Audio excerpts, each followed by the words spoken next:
ಮಕ್ಕಳೇ ಎಲ್ಲರಿಗೂ ನಮಸ್ಕಾರ. ಎಲ್ಲರೂ ಹೇಗಿದ್ದೀರಾ? ಚೆನ್ನಾಗಿದ್ದೀರಾ ಅಂತ ಭಾವಿಸ್ಕೊಂಡಿದ್ದೀನಿ. ಮಕ್ಕಳೇ, ಎಂದಿನಂತೆ ಇಂದು ಪಂಚತಂತ್ರ ಕಥೆನ ಹೇಳೋಣ ಅಂತ ಅಂದ್ಕೊಂಡೆ. ಆದರೆ ಅದಕ್ಕಿಂತ ಮುಂಚೆ ಇವತ್ತಿನ ದಿನದ ಮಹತ್ವ ತಿಳಿಸ್ಬೇಕು ಅಂತ ಅಂದ್ಕೊಂಡು ಬಂದಿದ್ದೀನಿ. ಇವತ್ತಿನ ದಿನ ಏನು ಮಕ್ಕಳೇ, ನಿಮಗೆಲ್ಲ ಗೊತ್ತಿದೆ ಅಂತ ಅಂದ್ಕೊಂಡಿದ್ದೀನಿ. ಇವತ್ತು ಅಕ್ಷಯ ತೃತೀಯ. ಮಕ್ಕಳೇ, ನಿಮಗೆ ಇದನ್ನು ತಿಳಿಸ್ಬೇಕು ಅಂತ ನಾನು ಈ ವಿಷಯನ ತಗೊಂಡಿದ್ದೀನಿ ಇವತ್ತು. ಪೌರಾಣಿಕವಾಗಿ ಅಕ್ಷಯ ತೃತೀಯ ದಿನದ ಪ್ರಮುಖ ಘಟನೆಗಳು ಏನೇನು ನಡೆದಿದೆ ಅಂತ ನಿಮಗೆ ತಿಳಿಸೋಣ ಅಂತ ಅಂದ್ಕೊಂಡು ಈ ಒಂದು ವಿಡಿಯೋನ ಮಾಡ್ತಾ ಇದ್ದೀನಿ. ಮೊದಲನೇದಾಗಿ ಈ ಪೌರಾಣಿಕವಾಗಿ ಹಿನ್ನೆಲೆಯಲ್ಲಿ ಏನೇನು ಘಟನೆಗಳು ನಡೆದಿದೆ ಅನ್ನೋದರಲ್ಲಿ ಮೊದಲನೇದು, ಇಂದು ಪರಶುರಾಮ ಅವರ ಜಯಂತಿ. ಪರಶುರಾಮ ಯಾರು ಮಕ್ಕಳೇ? ಇದು ವಿಷ್ಣುವಿನ 6ನೇ ಅವತಾರ. ಇಂದಿನ ದಿನವೇ ಪರಶುರಾಮರು ಜನಿಸಿದ ದಿನ. ಆದ್ದರಿಂದ ಈ ದಿನನ ನಾವು ಪರಶುರಾಮ ಜಯಂತಿ ಅಂತ ಆಚರಿಸ್ತೀವಿ. ಎರಡನೇದು, ಅನ್ನಪೂರ್ಣ ದೇವಿಯವರ ಅವತಾರ ಹಿಂದೆ ಆದದ್ದು. ಅನ್ನಪೂರ್ಣೆ ಅಂದರೆ ಗೊತ್ತಿದೆ ಅಲ್ವಾ ನಿಮಗೆ? ಅನ್ನಪೂರ್ಣೆ ಅಂದರೆ ಆಹಾರದ ದೇವತೆ. ಆಹಾರದ ದೇವತೆ ಅನ್ನಪೂರ್ಣೆ ಭೂಮಿಗೆ ಅವತರಿಸಿದ ದಿನ ಇದು ಅಕ್ಷಯ ತೃತೀಯ. ಮೂರನೇದಾಗಿ, ಗಂಗಾದೇವಿ ಭೂಮಿಗೆ ಆಗಮಿಸಿದ ದಿನ. ಅಂದರೆ ಪವಿತ್ರ ಗಂಗೆ ಸ್ವರ್ಗದಿಂದ ಭೂಮಿಗೆ ಇಳಿದ ದಿನ, ಅದು ಅಕ್ಷಯ ತೃತೀಯ.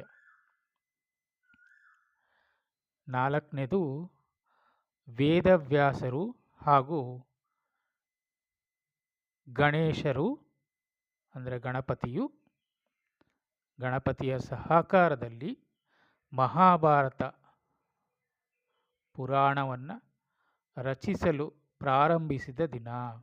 ಅಂದರೆ ಈ ದಿನದಂದೇ ವೇದವ್ಯಾಸರು ಗಣೇಶನಿಗೆ ಮಹಾಭಾರತವನ್ನು ಬರೀಲಿಕ್ಕೆ ಹೇಳಿದಂಥ ದಿನ, ಅದು ಅಕ್ಷಯ ತೃತೀಯ. ಐದನೇದು, ತ್ರೇತಾಯುಗದ ಆರಂಭ. ಅಂದರೆ ಪುರಾಣದ ಪ್ರಕಾರ ಸತ್ಯಯುಗ ಮುಗಿದು ತ್ರೇತಾಯುಗದ ಮೊದಲನೆಯ ಪ್ರಾರಂಭವಾದದ್ದು ಅಕ್ಷಯ ತೃತೀಯದಿಂದ ಅಂತ ಹೇಳ್ತಾರೆ.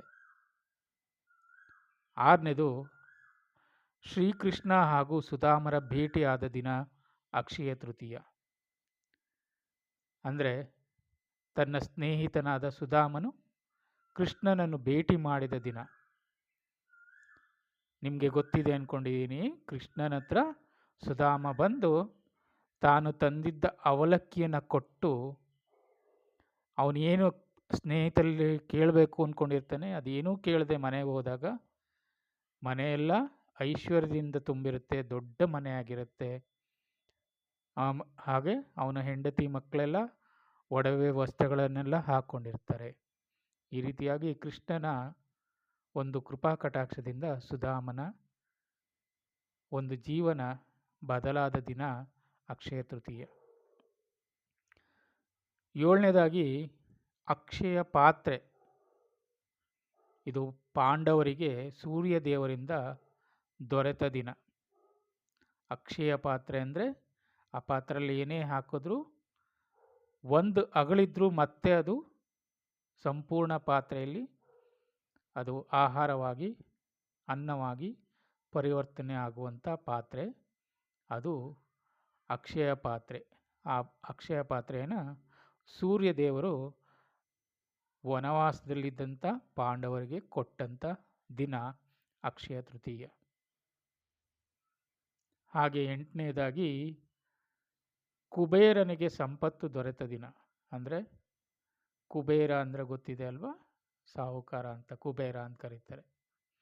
ಅಂದರೆ ಲಕ್ಷ್ಮೀ ದೇವಿಯ ಧನದ ಆಧಿಪತ್ಯವನ್ನು ಅಂದು ಅಲಂಕರಿಸಿದ ದಿನ ಕುಬೇರನು ಸಂಪತ್ತಿನ ದೊರೆಯಾಗಿ ನಿಂತಹ ದಿನ ಅಕ್ಷಯ ತೃತೀಯ. ಹೀಗೆ ಬಹಳಷ್ಟು ಪುರಾಣಗಳಲ್ಲಿ ಇದರ ಉಲ್ಲೇಖಗಳಿದೆ. ಆದ್ದರಿಂದ ಅಕ್ಷಯ ತೃತೀಯ ಅನ್ನುವ ದಿನ ಬಹಳಷ್ಟು ಒಳ್ಳೆಯದು ಮಕ್ಕಳೇ. ಅಂದಿನ ದಿನ ನೀವೇನಾದರೂ ಒಂದು ಸಣ್ಣ ಉಪಕಾರವನ್ನು ಮಾಡಿದರೂ ಅದು ನಿಮ್ಮ ಜೀವನದಲ್ಲಿ ಬಹಳ ದೊಡ್ಡ ಪರಿಣಾಮವನ್ನು ಬೀರುತ್ತೆ ಮಕ್ಕಳೇ.